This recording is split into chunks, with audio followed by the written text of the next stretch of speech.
Sit down, right there, don't go nowhere, little baby gon' shake that, little baby gon' shake that, little baby gon' shake that, little baby gon' shake that, shit, yeah, I like that, bring that, right here, sit that, right there, don't go nowhere, say yeah, I like that, bring that, right here, sit that, right there, don't go nowhere. Welcome back, we back with another reaction video. Today we're reacting to how Draymond Green stole 3 championships from Golden State Warriors. This is a Dylan Does Basketball video. Let's get right into it. You're not reading that.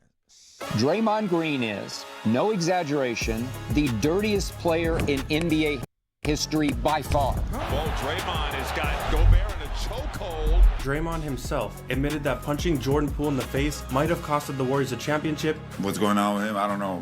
Personally, I feel like that brother needed help. Following his 3rd ejection of the season, Draymond Green has now been ejected a total of 18 times. Hey, he be trolling though. Draymond do not care, bro. He said, I got 4 of them things. I do not care. As a young spectator of basketball back in the 2010s, there was no team I ever watched that filled me with as much fear as the Golden State Warriors did. I consistently rooted for their downfall, but time and time again, the biggest villains in sports emerged from the smoke, victorious once more. It was painful to watch as teams across the league frantically assembled rosters with the sole purpose of toppling this dynasty, only to be left stunned when the Warriors crushed their dreams. When they won their 3rd title in 4 years in 2018, the common belief among basketball fans was that nobody could stop this group.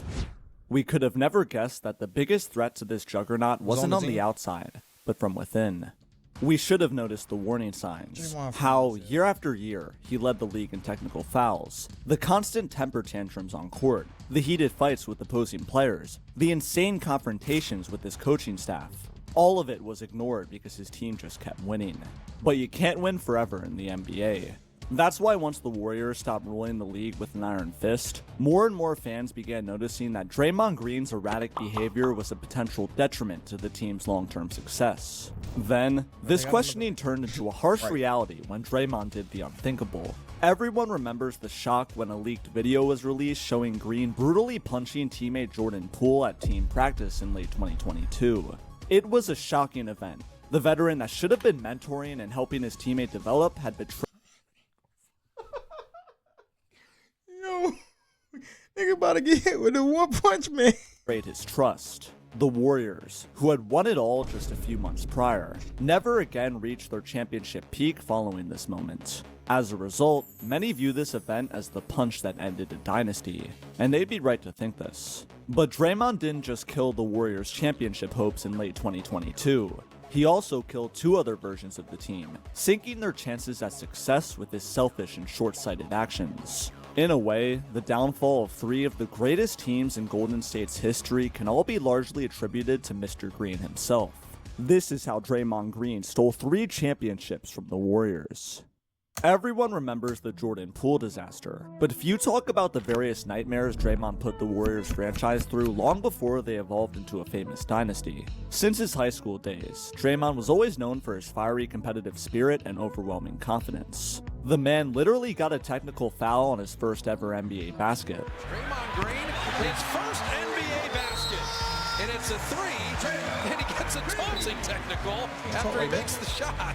His hard-nosed mentality was one of the many reasons why he succeeded despite being an undersized power forward drafted in the 2nd round. However, the clinching of his first NBA title in 2015 marked the moment where his justified high self-confidence transitioned into toxic arrogance that plagued the team. It all started at the 2015 championship parade, where a drunken Draymond revealed some of the unknown tension that existed between him and his coach, Steve Kerr. He opened up by mentioning how the PR manager of the Warriors strongly recommended he shouldn't speak, since he knew some controversial things would be said. In a moment that should have been nothing but excitement, Green immediately called out Coach Kerr in a half-light, half-serious tone. I'm the only person that get talked about what shots I take and all those things by Steve Kerr. Every time I take a shot, he complains. So that's why if you see, every time I make a shot, I look at him. He'll complain every time I take a shot. Instead of de-escalating a slightly awkward situation, Green went on about how Kerr hated him at the beginning of the year and probably still hated him. from the start of training camp, he hated me. That's no lie. He probably still hates me. That's no lie. But we gonna keep winning these championships, and that's no lie. You might think that this is just a He lighthearted was joke. like, yeah, you fucking right. That nigga sneak. You could have started, man, anytime. I don't hate you, Draymond. But no, there was real beef brewing between these two, and it would reveal itself the very next season. Draymond's problematic behavior continued well into the 2015-16 season, the year the Warriors won 73 games, the most in NBA history. Green's stellar play this year was a major factor behind all this success. This was by far his best year of his career. He finished first team all-defense, shot 39% from 3, averaged 7 assists per game, grabbed 10 rebounds, and finished 7th in MVP voting. These stats are important to note, because Green developed an obsession with his numbers. It grew to the point where his stat chasing started to strain the relationship he had with his coaches. The first example of this puzzling behavior came in late November 2015. In a game against the Phoenix Suns, the Warriors were en route to completing yet another victory to improve to 17-0. With a 24-point lead and 4 minutes left in the ballgame, they emptied their bench, subbing out Draymond Green in the process. But Green demanded to stay in, and chewed out then interim coach Luke Walton once landing on the bench. Why?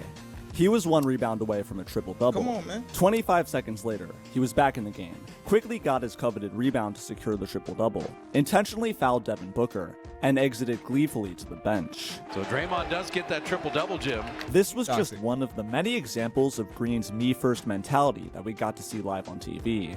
More was to come. Golden State ended up opening the 2015-16 season with an unreal 24-0 record. Their last win of this streak came in a tough overtime victory against the Boston Celtics. They were quite banged up and tired, so the coaching staff came to the conclusion that in the next game against the Bucks, they'd rest the starters. But once they overheard Draymond's impassioned speech about the team being on the edge of history and how they needed to chase the longest winning streak of all time, they quickly dropped these plans. Oh, why? It's important to note that during this major winning streak, Steve Kerr was on a leave of absence recovering from back surgery. So with no strong voice in the locker room, Draymond, the then 25-year-old, smugly took the position as top dog. This entitlement rubbed his veteran teammates the wrong way. Maurice Spades, one of the vets, commented on this issue the following season when he was with LA. He said how Dre was a good guy, but he hurt the team chemistry that year with how he effed up practices, even going as far as to mention how he and Klay Thompson had their fair share of beef that year as well. Spades didn't like how Green, the youngster, constantly felt the need to yell at the team as if he was some long-time respected vet. It wasn't just Spades who thought this too. Steve Kerr, overhearing Green trying to become commander-in-chief, had to temporarily return to the team on November 24th, just to give a speech on how the players needed to remember to keep their mindfulness and compassion. Of course, this message was directed at one man and one man only. Draymond's odd patterns were constantly overlooked by Golden State's management. For example, according to ESPN, Green began stealing the stationary exercise bikes from the Warriors' practice facility. Apparently, he was taking them to the sauna and felt that if he pedaled them in the water, he'd lose weight quicker. Imagine the shock when all this ended up doing was destroying the bikes. Don't ever let this brother become a scientist. No punishment for this negligence was given, because the Warriors felt that Green's mentality was a big reason for why the team was winning so many games, so they didn't want to mess with him. On January 22nd, 2016, Steve Kerr was back, healthy enough to consistently start coaching the team for the first time all season. That meant the return of the head honcho, determined to put an end to Draymond's shenanigans. He had heard all the stories about Green's obsession with stat chasing, and he wasted no time in calling him out on it. On a January 30th game against the league's worst team, the Sixers, the Warriors were unsurprisingly up big at halftime. Green had a first half stat line of 10 points, 10 boards, and 6 assists. Kerr told him that if he wanted to get that triple-double, it needed to come by the end of the third quarter, because he wasn't going to play in the fourth. This message got into Green's head, but not in the way Kerr had intended. To open up the second half, Green threw a turnover on the first possession. Oh my God. What the I guess he thought he was going to cut down instead of just peel off, but like, he's reading the action, dummy. Then, he threw 3 more in the next 6 minutes. This uncharacteristically terrible play led to the then 7-40 Sixers mounting an unbelievable comeback, erasing a 19-point deficit. Luckily, the Warriors escaped infamy thanks to a Harrison Barnes game winner, assisted by Green, who finished with 9 for the game. For the win in the corner. Get it in the flow, homie. Harrison Barnes! Afterwards, Dre took the blame for the scare, saying that we started turning the ball over due to my selfish unselfishness, and it was all downhill from there. But what the hell is selfish unselfishness? He's saying it was selfish because he was trying to because he was trying to get the stats, but it's unselfish because the stat he was trying to get was an assist. He's an idiot. Like what? Like what? Steve Kerr agreed. It was clear that these two's relationship had major strains, all of which negatively impacted Green's play on the court, especially his shooting. In the 43 games under Luke Walton, Green shot 3.6 threes per game and made 41.4% of them. In the first 22 games of Kerr's arrival, Green's percentage deteriorated to 28% on just 2.3 attempts per game. His shot attempts and percentage from distance had both declined immensely once Steve Kerr returned. Coincidence? I think not! The two's beef would eventually reach a breaking point, coming in a game that is widely recognized as one of the greatest in NBA history. Warriors Thunder, the one that ended in the iconic Steph Curry game winner. Everyone remembers the ending to this game, but few remember how the Warriors locker room nearly imploded during halftime. At the break, reporters overheard Green screaming from the visitors' locker room at Steve Kerr. It was a very emotional Golden State locker room at halftime. One player went on a profanity-laced tirade. It was so loud that everyone out in the hallway could hear it. The player was saying, "I'm not a robot, you have me messed up right now." I believe the player was Draymond Green, but I have never heard anything like that coming from any kind of professional locker room. I know the players disagree, but that was very loud, and there was a lot of swearing going on. He hollered, "I am not a robot," and responded to Kerr telling him to sit down by saying, "Motherfucker, come sit me down." Then, he reportedly went after Kerr physically, only to be separated at the last second by Steph and Clay. The police even considered getting involved. For all this madness, Green was just privately fined a couple $1,000s. No suspensions, no real punishment. By not penalizing Green in these obvious moments of wrongdoing, the Warriors had effectively told him that this behavior was permissible. That's why his conduct would only grow worse with time. A few months later, in the 2016 conference finals, the 73-win Warriors found themselves struggling, falling down 3-1 to the OKC Thunder. In the midst of these frustrating losses piling up, Green began taking out his anger by kicking people in the nuts. Yeah, you heard that right. The poor victim was Thunder center Steven Adams, who got kicked twice by Green. If I had a nickel for every time I was kicked in the nuts by Draymond Green, I'd have 2 nickels, which isn't a lot, but it's weird that it happened twice, right? This was when Draymond's mischief started getting called out on a national level. Fans from all sides of the NBA condemned his actions, and he quickly turned into one of the league's most hated players. That's why few had empathy for him when his lack of discipline cost him dearly in the 2016 finals. In Game 4 against the Cleveland Cavaliers with the Warriors up 2-1, some contact with LeBron James led to Green hitting of discipline cost him. This nigga said the most illegal screens in NBA history, and y'all just be rolling with this. Like, bro, what is this? Dearly in the 2016 finals. In Game 4 against the Cleveland... Ain't it supposed to be a screen? The nigga isn't even set for real. He just ran into LeBron and said, yeah, contact. And now they're hand fighting like niggas is at the line. You're not a receiver and you're not a DB, gang. Cavaliers with the Warriors up 2-1. Some contact with LeBron James led to Green hitting the deck. James tried to step over him in a semi-disrespectful manner, which Green took personally, who swatted him in the nuts. Anyone noticing a pattern here? Anyway, this incident handed Green a flagrant 1 foul, which made his total amount of flagrants he had collected throughout the playoffs increase to 4, triggering an automatic suspension. This suspension handed the Cavs a boatload of momentum, which they promptly used to win 3 straight games and secure an NBA Finals victory. Draymond's foolishness had real consequences. He quite literally cost his squad a ring, a fact that he admitted a year later. If I played, we win, of course. So I do feel it's my fault that we lost.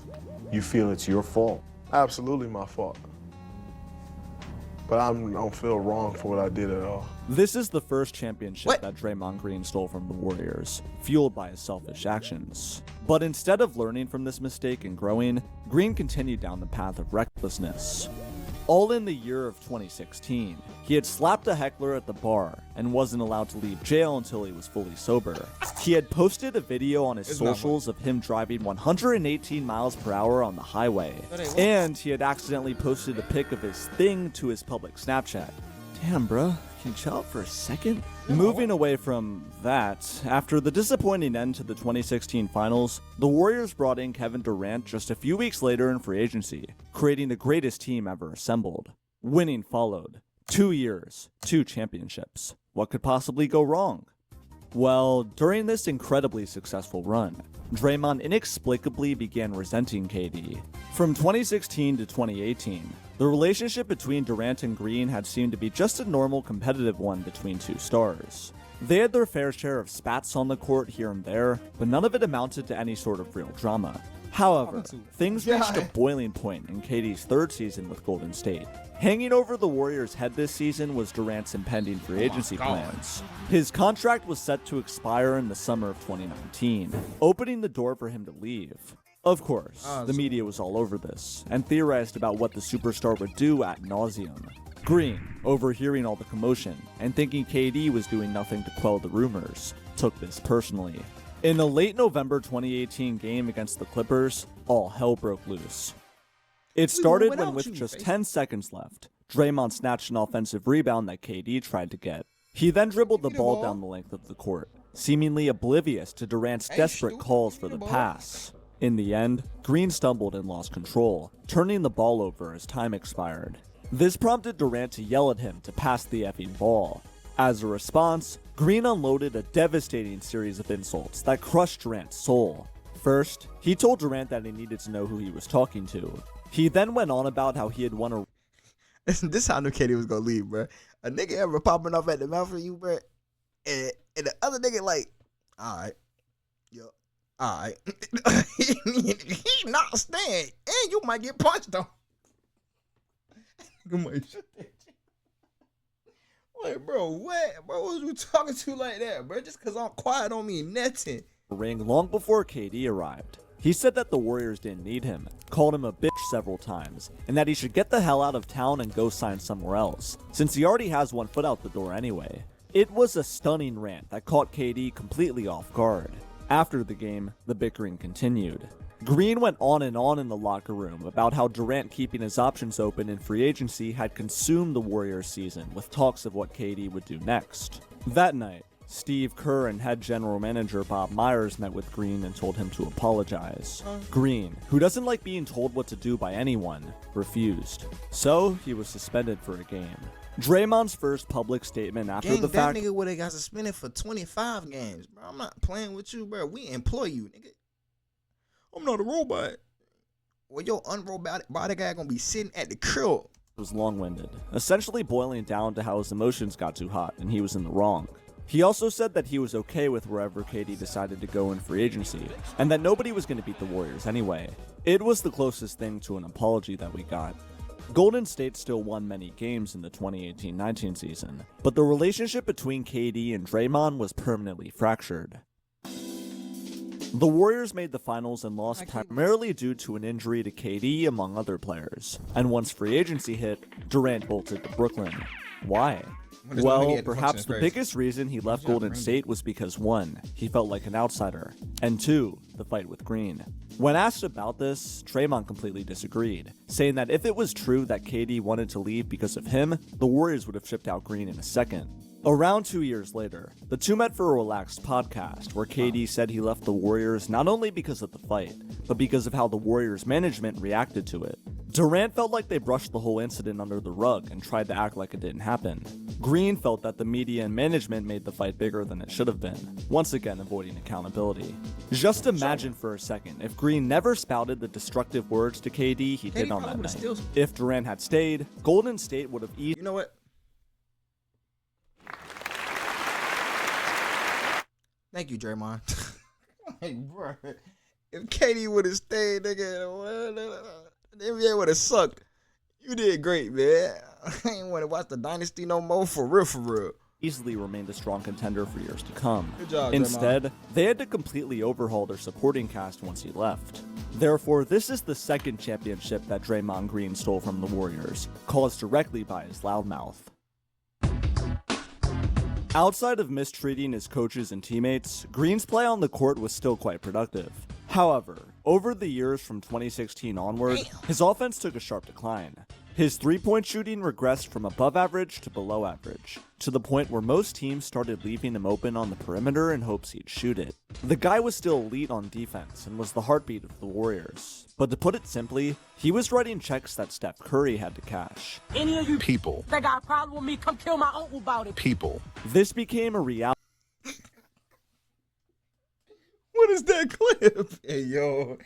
If I was his uncle, I would have beat him, but he would have got beat to sleep that night. For Green in the 2022 finals against the Boston Celtics, where he would have received the slander of a lifetime, if not for Steph bailing him out. Green admits that in Game 3 of this series particularly, he was rattled. Partly due to his poor play, partly due to Celtics fans being racist. He even thanked Steph for carrying him from Game 4 onwards. You'd think comments like these would show signs of a new, more humble Draymond. No. But no. Just a few months after ring number 4, he'd make the biggest mistake of his career. Unlike any of their previous matchups, few favored the Warriors to win the 2022 title. Their ring came in large part thanks to the heroics of Steph Curry, along with the excellent play from his supporting cast. Now, with them proving themselves once again, the Warriors were projected by many to repeat in 2023. Well, we never got to find out how good this 2023 Warriors team actually was. Because just a few weeks before the season started, all of their momentum was shattered in just a few seconds.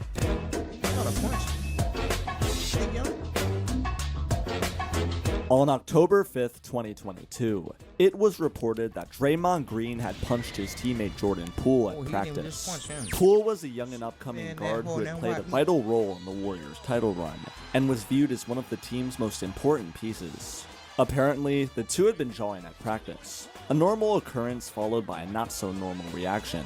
Poole apparently told Dre, "You're an expensive backpack for 30, essentially saying that Steph Curry, number 30, was carrying Draymond. There were also some reports that Poole had been talking about how much more money he was going to earn than Green on his next contract, which triggered him badly. What really transformed this entire conflict from bad to super bad, though, was how the very next day, a video was leaked from the Warriors' facility showing exactly what happened. Green got in Poole's face, Poole pushed him away, and Green responded with a vicious right-handed punch to Poole's jaw. Green had hit someone who he was supposed to protect and mentor, shattering the trust that had been built between them. He held an interview the next day after the footage was released, stating how he had apologized to Poole and his family. But there is like this dark cloud in the room, and I caused that, so I apologize to his family and just what they've had to deal with over the course of the last 24 to 48 hours. He then stepped away from the team for 3 days, returning with a fine, but zero suspension from the Warriors. Imagine getting punched by them ashy-ass knuckles. I'm surprised Jordan Poole didn't break something in their face. Then something weird happened. The night before Golden State's home opening ring ceremony, Green released a self-produced documentary talking about the incident. He hardly apologized or reflected or gave his side on anything in this, making this idea useless and corny. Bro thought he was Steven Spielberg. But this whole documentary was built around the idea of, well, here's his chance to defend himself and give his side of, what happened here and how regretful he is. But it doesn't even do that. As a result of this cringe-inducing nightmare, the 2022-23 season for the Warriors was miserable. They won just 44 games, a 9-win decline from the previous year, and lost in round 2 to the LA Lakers. Green and Poole I forgot to say 2022. Clearly had a rift between them that impacted their play together on the court. There were multiple occasions where they blatantly refused to pass to the other. Poole, who had a career year in 21-22, saw his stats plateau in 22-23, losing his once formidable confidence. Both Poole and the Warriors team took a permanent step back in play this year, all as a result of the punch. But don't take it from me, take it from Steve Kerr, who pointed out after the season how the once fantastic environment full of trust and camaraderie had completely evaporated, courtesy of the punch. But he crossed the line with Jordan, and he knows it. He knew it immediately, and it made that season incredibly difficult for everybody. Did it make it difficult when Jordan punched him in the After face? this painful season, Poole was shipped to Washington, and Green was handed $100 million.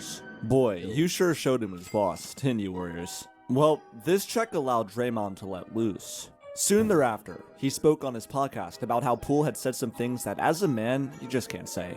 You know, we know stuff that you don't say amongst men. You know what I'm saying? We know. Gang, unless he talked about your family, bro, you chatting, gang. Dead ass. Like, unless he talked about your family, you chatting, gang. You know, things that you have to stand on. I don't just hit people. Like, I've been in this league 11 years. I ain't just hit nobody. You know what I'm saying? Like, The lie detector determined that was a lie. He was trying to justify the punch, let's be real. It didn't help that right after saying this, he got into a bit of a fight with Poole's dad on Twitter after Pops called him soft. Not to mention, throughout all of this, from early 2023 to 2024, Draymond had turned into Stone Cold Steve Austin on the court. Nobody was safe. The man went after everyone. During a normal scuffle between Klay Thompson and Jaden McDaniels, for no reason besides pure hatred, he targeted Rudy Gobert specifically and put him in a headlock, choked him, and dragged him away. Bro, Cat be getting caught in the worst way. Cat, what the fuck is you doing? You're not doing nothing. You're helping him put more pressure on this man. Hey, this earned him a 5-game suspension. Hey man, trying to break it up. Then, a month later, he winded up and struck Yusuf Nurkic, knocking him down to the floor. Why? I don't know. Then he called him a 300-pound softie a few months later. Oh, and I'd be remiss if I didn't mention the unbelievable moment where he stomped on Domantas Sabonis' chest during a 2023 playoff game, taunting the crowd after being ejected for it. Might I add that he received $100 million from the Warriors 8 weeks later? All of these temper tantrums have directly coincided with the Warriors' continual fall into NBA irrelevance. They've gone from champions to the 6th seed to a play-in team, all in just 2 years. This isn't just Green's fault, but it's quite clear he's made life unbelievably difficult for the Warriors at many times with his selfishness. He destroyed the confidence of the team's most promising talent, all but forcing them to trade him for pennies on the dollar. The Warriors, as a result, have lost much of their roster flexibility. Their final years with Steph Curry, which should have been filled with competitive battles for more rings, will instead end with the team struggling to even crack the playoffs. It's a travesty. This is the 3rd championship Draymond Green stole from the Warriors, with his unrelenting brutality. Amazingly so, throughout this entire saga, from 2015 to the present, Draymond Green hasn't learned anything. He could have pushed his destructive habits to the side after he cost his team the 2016 finals, but he didn't. He could have grown as a man after driving Kevin Durant out of Golden State, but he denied any real wrongdoing. He could have taken a chill pill. Boy. I'm telling you, where you can see it in Katie face. He like, you right? All right. He laughed, bro. Like, but I'll really do it to you in this. I swear to God, like, but I'll really do it to you. After trying to KO Jordan Poole, but he kept practicing his finest WWE moves on the basketball court. Finally, after a decade plus of unrelenting dominance, the Warriors' reign of terror is over. Who would have thought that the biggest threat to the Warriors dynasty wasn't any opponent, but rather a player on their own team? I mean, that's how a lot of dynasties fall apart. It's internal stuff, or money problems, and then the GM's like, okay, yeah, we got to get rid of him, but the person you get rid of is actually someone who was doing something in the locker room that other people weren't doing. Things like that. I mean, teams fall apart all the time, but Draymond, big dynamite man. Blow it up. What would you, like, bro? You couldn't have just not said anything to KD. Now, granted, I'm glad you did, because, bro, y'all would have ran it up for at least another 3 more. Nigga, no, you did the right thing. KD, get out of here. Good job. Come on, man.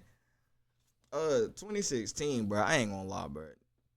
If he would have just not been not flagrantly fouling niggas, but getting texts early on, he would have been good. So even that flagrant foul on Braun wouldn't have meant anything. But that was just an accumulation of him being slow. Like, bro, all y'all had to do was rein it in. Like, Draymond, I get it, but we need you on the court. It's very simple. We need you on the court. If you can't understand that game, you're gonna have to leave.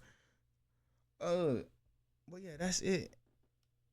I still feel like, I mean, it's a good trade-off. Like, even though he made y'all lose 3 rings, nigga, y'all got four rings. And he was a catalyst. I'm not gonna say he was the main engine. He had the greatest shooter of all time, but big catalyst. Best defender in Golden State history, most likely. Well. Yeah, well.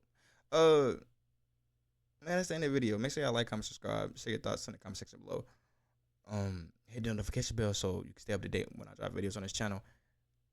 Stay safe, y'all, and I'll catch y'all in the next one. I'm a cowboy, can't stop me, ain't to live is to come. All this pain got me feeling accomplished. See, these games turn me into a monster. Hey, I'm a cowboy, can't stop me, to live is to come. All this pain got me feeling accomplished. See, these games turn me into a monster. I'm a cowboy, can't stop. Hey, all that pain got me feeling jaded. Many to roll in the making. Still plugged into the mix, but lagging out before the update. Drop back in, different time, same location.